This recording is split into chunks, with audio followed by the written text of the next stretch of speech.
In ancient times, Orchomenus was a thriving city in Boeotia, Greece, founded and ruled by a man named Minyas. However, Minyas incurred the wrath of the gods by not honoring Dionysus during a festival, and as a result, he and his 3 daughters were cursed and met tragic endings. Despite this, Orchomenus continued to flourish and was involved in the Theban War, though it ultimately lost much of its power and influence.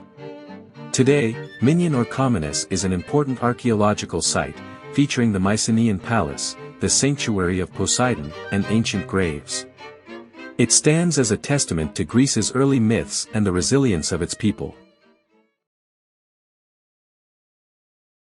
Orchomenus was once a prosperous city in ancient Greece built by the Minyans.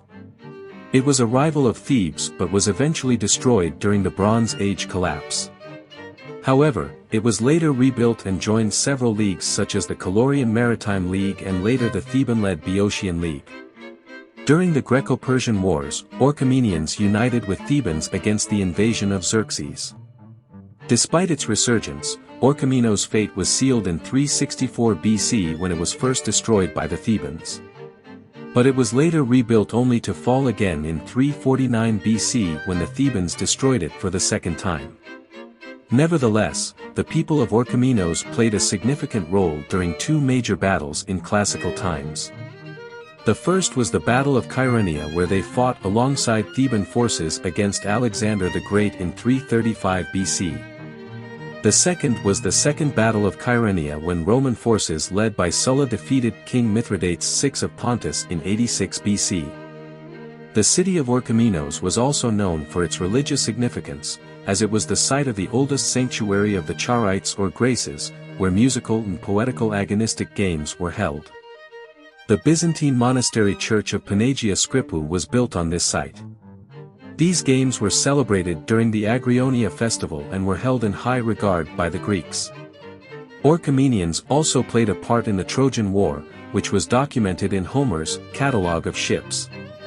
Despite its many triumphs and tribulations, the legacy of Orchomenus can still be felt in modern times, as it remains an important site for historians and archaeologists.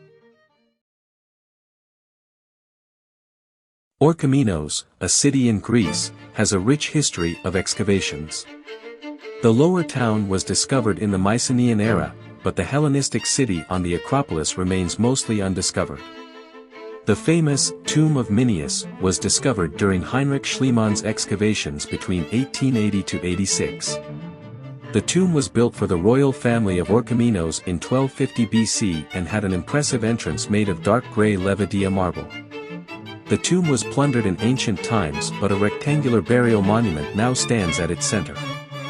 Neolithic remains were initially thought to be intact but are now known to be part of a leveling deposit dating back to the early Bronze Age. The Mycenaean palace was only partially excavated and lies partially underneath a church. The palace was destroyed around 1200 BC. The fortification walls of Orchomenus were built under the Macedonians in the second half of the 4th century BC and crown the east end of Mount Acontian. Finally, a theater was constructed at the end of the 4th century BC and is still partially preserved. It was used until late Roman times. Orchomenus was a thriving ancient Greek city-state that was not as famous as some of its counterparts, but it certainly had a unique contribution to Greek art. In fact, it even gave its name to a period of sculpture known as the Orchomenus Thera group. During this period of archaic Kuroi sculpture, artistic activity declined in Attica, but it increased in Boeotia, particularly at the Tun sanctuary in Orchomenus.